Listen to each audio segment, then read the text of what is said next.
Buen día, hermanos, bienvenidos una vez más a Ministerio Palmoni. En esta ocasión quisiera continuar con ustedes una serie que no le habíamos dado seguimiento, que es la serie de la deidad. Prácticamente solamente hicimos un estudio de esta serie y pues este vendrá a ser el segundo estudio. El tema es: ¿el Espíritu Santo es una persona? Es decir, la Biblia nos ofrece información referente a si el Espíritu Santo es o no es una persona. Eso es muy importante porque si decimos que es una persona, entonces podemos decir que forma parte de la deidad. Pero si decimos que no es una persona, entonces, ¿qué viene siendo el Espíritu Santo? ¿Será el poder de Dios o será alguna otra cosa? Entonces, eso es lo que nosotros vamos a estudiar en este tema. Y antes de comenzar, les invito a que me acompañen a realizar una oración. Padre Celestial, te damos gracias por la oportunidad que nos das en este día de poder abrir tu palabra. Pedimos de tu bendición, Padre, por favor, suplicándote que puedas darnos entendimiento y sabiduría sobre este tema, Señor, que prácticamente ha tenido mucho auge en estos últimos días. Quédate con nosotros, Padre, sea nuestro medio. Ayúdanos a entender la verdad a través de tu palabra, aplicando, Señor, aquellos principios que tú dejaste en lo pasado. Te agradecemos, Padre, por esta oportunidad que nos das. En el bendito y santo nombre de nuestro Señor Jesucristo. Amén. Muy bien, mis hermanos, vamos a comenzar primeramente con este punto: el pecado imperdonable. Esto lo podemos leer en Lucas capítulo 12, versículo 10. Y noten lo que dice el pasaje. Y todo aquel que dijere palabra contra el Hijo del Hombre, nosotros sabemos que el Hijo del Hombre es Cristo, dice aquí que le será perdonado. Es decir, todo aquello que hablemos contra Cristo se nos perdonará. Pero, dice aquí, al que blasfemare contra el Espíritu Santo, no le será perdonado. Este pasaje es bastante interesante porque al parecer hay un pecado que se hace en contra del Espíritu Santo. Pero si leemos en otro pasaje, por ejemplo en Marcos capítulo 3 versos 28 al 29, se nos va a añadir más información todavía. Dice: de cierto os digo que todos los pecados serán perdonados a los hijos de los hombres, es decir, a la humanidad, y las blasfemias cualesquiera con que blasfemaren. Pero cualquiera que blasfemare contra el Espíritu Santo, noten, no tiene jamás perdón, sino que está en peligro de condenación eterna. En otras palabras, lo que el pasaje nos está dando a entender es que si yo peco contra Cristo o contra el Padre o blasfemo con cualquiera de ambos, mis pecados pueden ser perdonados. Sin embargo, al blasfemar contra el Espíritu Santo, al parecer esto no tiene jamás perdón, sino que en realidad mi alma se encuentra en un peligro de condenación eterna. Pero ahora leamos otro pasaje que también nos habla respecto a lo mismo. En Mateo capítulo 12, los versos 31 al 32 dice: por tanto os digo, todo pecado y blasfemia será perdonado a los hombres, mas la blasfemia contra el Espíritu Santo no le será perdonada a los hombres, y a cualesquiera que dijere palabra contra el Hijo del Hombre, le será perdonado. Pero a cualesquiera que hablare contra el Espíritu Santo, noten esto, no le será perdonado ni en este mundo ni en el venidero. Quiere decir que aquí se está pecando contra el Espíritu Santo, porque habla los textos que acabamos de leer de pecado y blasfemia. Podemos pecar y podemos blasfemar en contra del Hijo del Hombre. Sin embargo, si lo hacemos contra el Espíritu Santo, este pecado no se nos perdonará. Ahora, la pregunta que aquí podemos hacernos es: en realidad, hablando ya en la vida, ¿contra quién se peca? Si ustedes notan, aquí tenemos un ejemplo de los mandamientos. Nosotros tenemos un estudio respecto a cada mandamiento y lo que hemos visto dentro de ese estudio es que realmente los mandamientos se dividen en dos grupos. El primer mandamiento son nuestro compromiso con Dios, y el segundo grupo, que forman parte del quinto mandamiento hasta el décimo, es decir, 6 mandamientos, son nuestra parte para con el prójimo. Entonces, teniendo en mente esto, realmente lo que los mandamientos nos dicen es que se puede pecar únicamente en la vida, ya sea contra Dios o contra nuestro prójimo. No podemos pecar contra ninguna otra cosa más que con estos dos. ¿Por qué? Porque la ley es clara.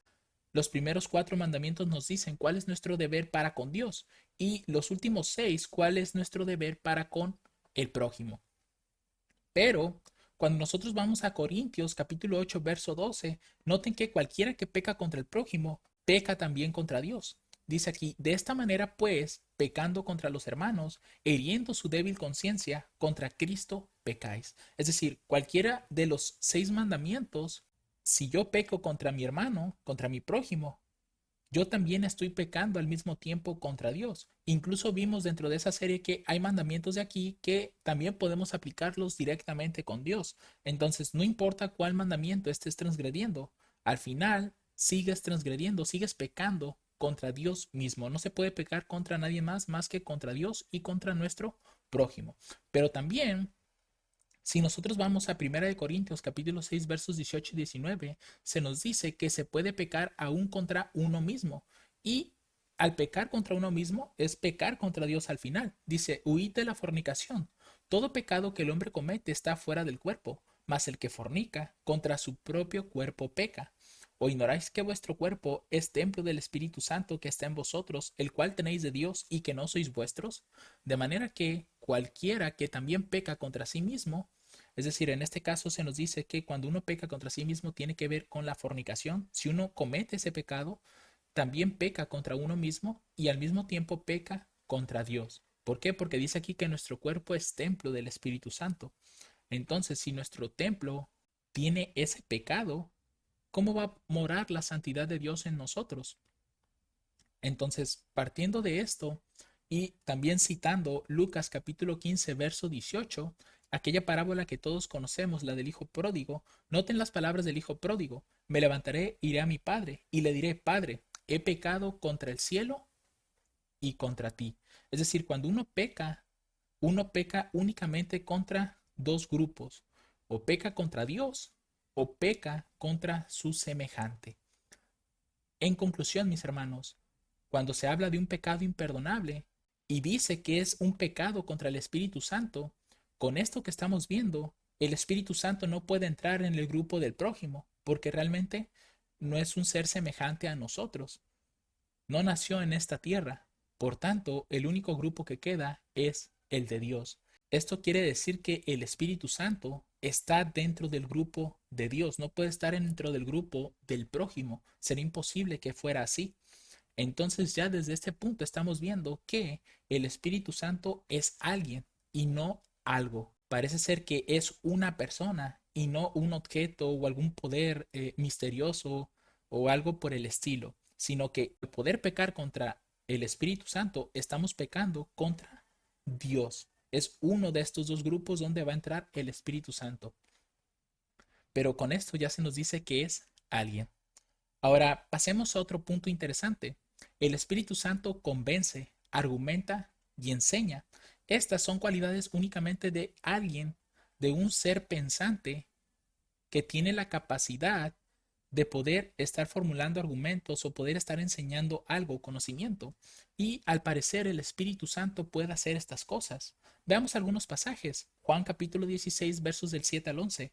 Pero yo os digo la verdad, os es necesario que yo me vaya, porque si yo no me fuere, el Consolador no vendría a vosotros, mas si me fuere, os lo enviaré. Y cuando Él venga, noten lo que hará. Redarguirá al mundo de pecado, de justicia y de juicio. Esta palabra, redarguirá, quiere decir que va a tratar de argumentar, tratar de razonar. ¿Qué es lo que hará entonces? Formará argumentos para convencernos, en este caso, del pecado. Y Cristo de hecho lo dice en los versos del 9 al 11, diciendo, de pecado por cuanto no creen en mí, de justicia por cuanto voy al Padre y no me veréis más, y de juicio por cuanto el príncipe de este mundo ya es juzgado. Así que el Espíritu Santo aquí está tratando de convencer, de argumentar, de enseñar cosas que no puede hacer algo o un objeto o alguna especie de poder. ¿Por qué? Porque no tienen esa capacidad de razonamiento. Pero alguien sí puede hacer esto. Veamos otro pasaje. Lucas capítulo 12, versos del 11 al 12 dice, y cuando os trajeren a las sinagogas y ante los magistrados y potestades, No os preocupéis de cómo o qué habéis de responder. Noten, aquí estamos hablando de una acción de razonar. Aquí se nos está hablando del tiempo cuando seamos llevados a estos lugares para dar razones de nuestra fe. Y noten que dice el pasaje que no debemos de preocuparnos ni formular como argumentos o tratar de hacer alguna especie de tema, sino que el Espíritu Santo nos dirá en esa misma hora lo que debemos de decir. Es decir, el Espíritu Santo hablará por nosotros en lugar de nosotros hacerlo. Esto lo podemos ver ya más directamente en Marcos capítulo 13, versículos del 10 al 11, porque este pasaje dice, y es necesario que el Evangelio sea predicado antes a todas las naciones, y cuando os llevaren y entregaren, no os preocupéis por lo que habéis de decir, noten, ni lo premeditéis. Es decir, no estemos con esa preocupación de, y si me preguntan esto, ¿con qué puedo responder? O si me dicen esto otro, ¿con qué otra cosa puedo responder? No debemos de ir con esa preocupación, con esa ansiedad, sino que qué es lo que va a ocurrir en ese momento, sino lo que os fuere dado en aquella hora, eso hablar. Es decir, algo se nos va a dar en ese momento de prueba. ¿Y quién es el que va a hablar? Dice, porque no sois vosotros los que habláis, sino el Espíritu Santo. Y es aquí donde entra otra pregunta. ¿Puede algo poder hablar? Es decir, si pensamos en alguna jarra, en algún vaso, en algún árbol, algún arbusto, objeto, no sé, cualquier cosa que sea algo, ¿estas cosas pueden hablarnos? La realidad es que no. Entonces, si el Espíritu Santo tiene la capacidad de hablar, es porque es alguien, es una persona. No puede ser un objeto o algún poder, sino que es alguien que está hablando, alguien que tiene la capacidad de razonar y sobre todo dice aquí que Él hablará a través de nosotros. Entonces, con esto podemos ver que el Espíritu Santo en realidad es una persona. ¿Por qué? Porque puede hablar, puede argumentar, puede convencer, puede enseñar, que es precisamente el siguiente pasaje que vamos a leer. Juan capítulo 14, versículo 26 dice, más el consolador, el Espíritu Santo, a quien el Padre enviará en mi nombre, Él os enseñará todas las cosas y os recordará todo lo que yo os he dicho. ¿Qué es lo que hace el Espíritu Santo? Enseña. Y además nos hace recordar todas las cosas que nosotros hemos estado estudiando a través de la palabra de Dios. Esa es la labor del Espíritu Santo. Ahora, veamos otro ejemplo. Hebreos capítulo 3, versos 7 al 9. Este es un ejemplo más bien de convencimiento. Dice, por lo cual, como dice el Espíritu Santo, noten, el Espíritu Santo dice, está hablando. Si oyeres hoy su voz, no endurezcáis vuestros corazones, como en la provocación en el día de la tentación en el desierto, donde me tentaron vuestros padres, me probaron y vieron mis obras 40 años. Noten qué interesante es esto. El Espíritu Santo, al parecer, ya viene trabajando desde tiempo antes, desde los días del desierto, es decir, cuando Israel salió de Egipto. Entonces podemos ver con todos estos pasajes que el Espíritu Santo, al estar convenciendo, al estar argumentando, al estar enseñando, al estar hablando a través de nosotros, podemos ver que estas son únicamente cualidades de alguien que puede pensar, alguien que puede razonar. Es decir, estamos hablando de una persona. Pero veamos el siguiente tercer punto. Además de esto, vemos que el Espíritu Santo puede hablar, puede tomar decisiones y nos puede guiar. Y si nosotros vemos esto en las Escrituras, por ejemplo, Hechos capítulo 13, verso 2 dice, ministrando estos al Señor y ayunando, dijo el Espíritu Santo, separadme a Bernabé y a Saulo para la obra para la cual los he llamado. Noten lo que está diciendo el Espíritu Santo. Separadme, es decir, está guiando, está tomando una decisión el Espíritu Santo. ¿Cuál fue su decisión? Bueno, vamos a tomar a Bernabé y a Saulo y los voy a enviar a cierto lugar a que hagan una labor de predicación. Está tomando decisiones y las está comunicando. Otro pasaje que también nos puede ayudar a ver estas cosas es Hechos capítulo 15 versos 28 al 29. Dice, pues ha parecido bien, noten, al Espíritu Santo y a nosotros. ¿Cómo sería posible que si el Espíritu Santo fuera simplemente un poder o una fuerza activa, como lo he escuchado en algunas religiones? ¿Cómo es posible que si es eso, si es un objeto, cómo es que está tomando decisiones? Y sobre todo, junto con los siervos que están aquí. Dice, ha parecido bien al Espíritu Santo y a nosotros no imponeros ninguna carga más que estas cosas necesarias, que os abstengáis de lo sacrificado a ídolos y de sangre y de estrangulado y de fornicación, de las cuales cosas si os guardareis, bien haréis, pasadlo bien. Lo que nosotros observamos es que realmente aquí el Espíritu Santo es alguien capaz de tomar decisiones, de guiar y de enseñar. Estamos viendo eso también en este pasaje. Entonces, no podemos ver al Espíritu Santo simplemente como un poder o nada más algo que viene a fortalecer al cristiano. Es alguien, es una persona la que nos está hablando aquí. Otro pasaje que también podemos tomar en cuenta es Hechos capítulo 16 versos del 5 al 7. Así que las iglesias eran confirmadas en la fe y aumentaban en número cada día. Y pasando a Frigia y a la provincia de Galacia, noten, les fue prohibido por el Espíritu Santo predicar la palabra en Asia. Y cuando llegaron a Misia, intentaron ir a Britinia, pero el Espíritu no se lo permitió. Noten que también el Espíritu está haciendo prohibiciones, está tomando las decisiones. Acá arriba dijo, sepárenme a Bernabé y a Saulo porque los voy a enviar a tal lado. Acá no les permitió a los siervos que estaban aquí en este pasaje, no les permitió estar en ciertos lugares para predicar la palabra. ¿Por qué? Porque el Espíritu Santo era el encargado de saber todo lo que estaba ocurriendo. Él miraba los corazones. Es decir, tiene esta capacidad, hermanos. Ve en los corazones si están ya listos para poder predicarles el Evangelio, que era lo que nosotros estamos viendo en el capítulo 16. Había personas que no estaban listas para que recibieran el Evangelio y por lo tanto el Espíritu Santo los llevaba hacia otros lugares. Es aquí donde podemos ver realmente que el Espíritu Santo, por lo menos el libro de los Hechos, porque si notan, casi la mayoría de los textos que estamos utilizando están en Hechos, vemos que el Espíritu Santo está haciendo su labor, una labor de estar enseñando, convenciendo, redarguyendo, está guiando, preparando, separando, llevando de aquí y allá a los siervos, diciéndoles qué es correcto y qué no es correcto, tomando decisiones. Esto no lo podría hacer nada más algún simple que fuera como un poder. Aquí estoy refiriéndome a poder como algo intangible, algo que no tiene como vida propia. Si hablamos que el Espíritu Santo está haciendo estas cosas, es porque realmente tiene vida y es una persona. Y en nuestro caso, entendemos que es una persona de la deidad, es decir, forma parte tanto del Padre como del Hijo. Ahora, nuestro cuarto punto es que el Espíritu Santo está inspirando y profetiza también. Porque nosotros sabemos en la Biblia que el único que conoce el futuro, pues es Dios. ¿Y por qué el Espíritu Santo está profetizando, está anunciando las cosas que van a suceder? ¿O por qué razón está inspirando? Pues vamos a ver qué es lo que nos dice la misma Biblia respecto de esto. Hechos capítulo 1, verso 16. Dice aquí, varones hermanos, era necesario que se cumpliese la escritura, la cual el Espíritu Santo, noten, habló antes por boca de David acerca de Judas, que fue guía de los que prendieron a Jesús. ¿Quién estaba profetizando aquí? El Espíritu Santo. ¿Qué fue lo que profetizó? Lo que iba a suceder entre Judas y Cristo. ¿A quién se lo dijo? A David. Entonces vemos aquí la inspiración y la profetización.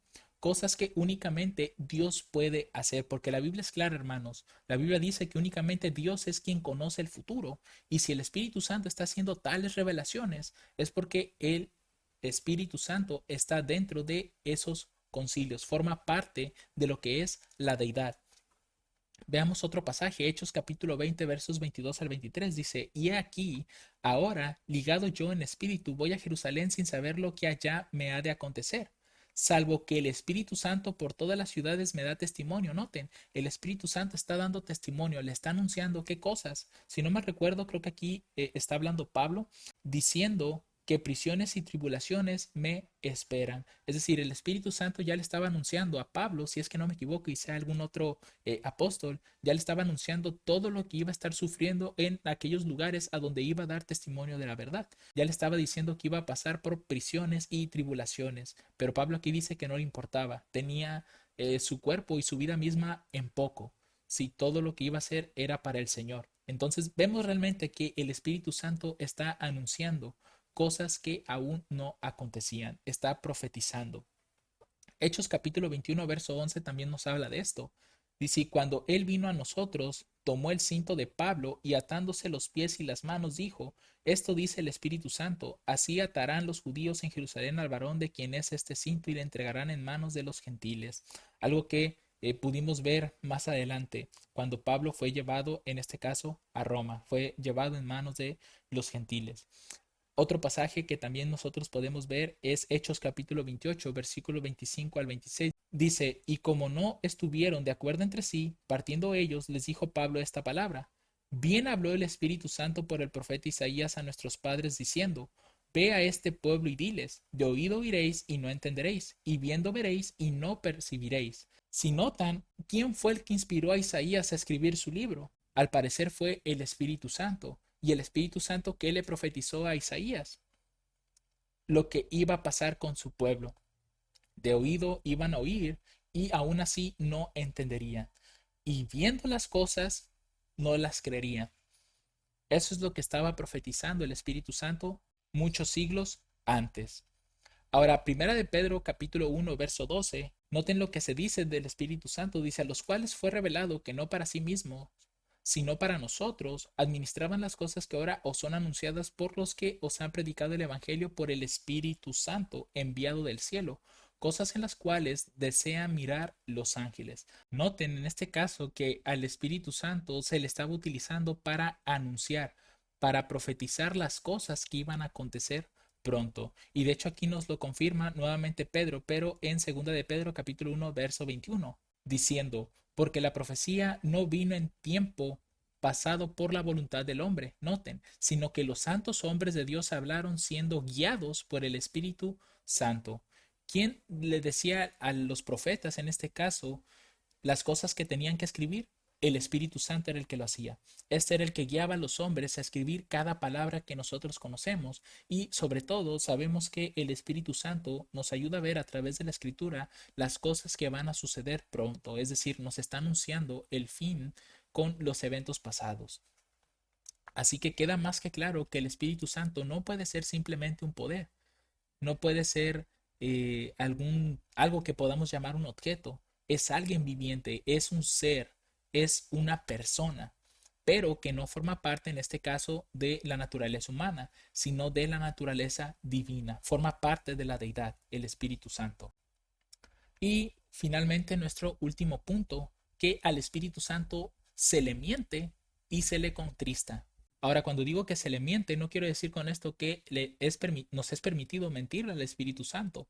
Al contrario, lo que estoy diciendo es que si se le puede llegar a mentir al Espíritu Santo es porque es alguien que puede pensar, es una persona, porque realmente nosotros no podemos mentirle a un objeto o algo inanimado. Y en este caso vemos que al Espíritu Santo se le puede mentir y lo podemos corroborar con la historia de Ananías.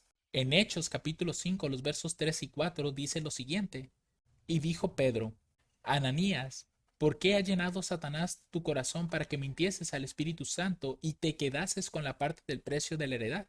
Reteniéndola, ¿no te quedaba a ti? ¿Y vendida no estaba en tu poder? ¿Por qué pusiste esto en tu corazón?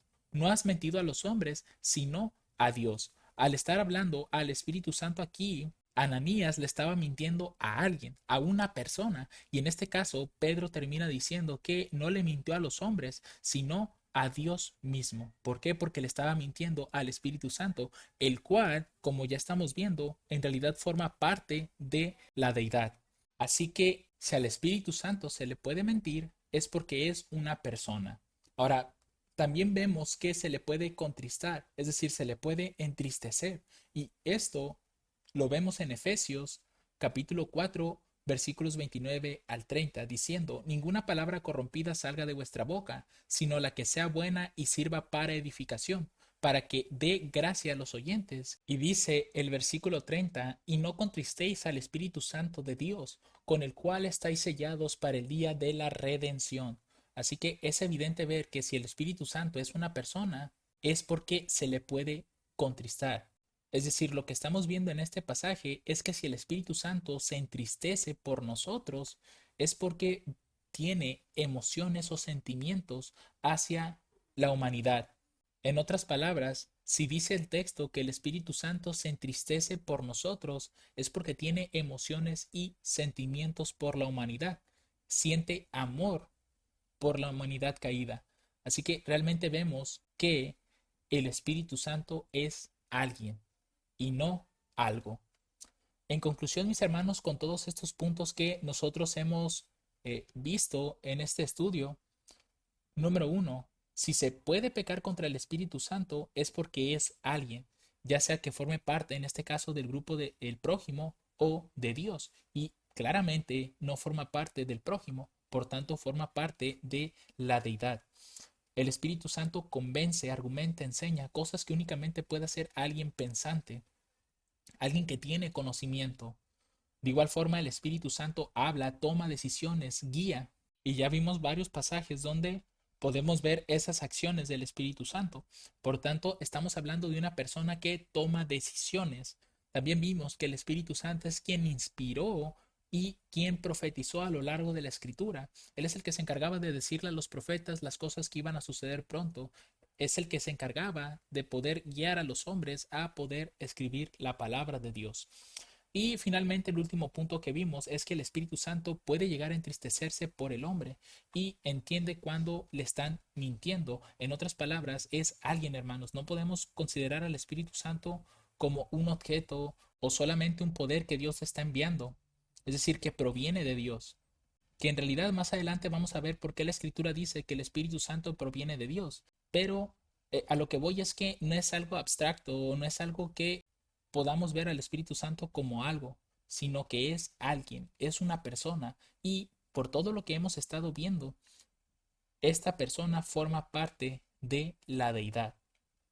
Es decir, que el Espíritu Santo está entre el Padre y el Hijo y ellos tres conforman lo que nosotros conocemos como la deidad.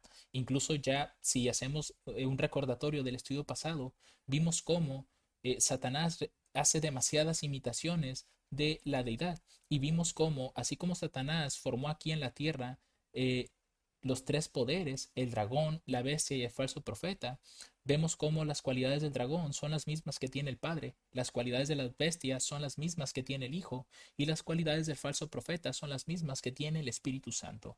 Si no recuerdan ese estudio o si es la primera vez que están viendo este tema, les invito a que vean el estudio anterior para que puedan ver estas similitudes que realmente creo yo que no van a ser innegables.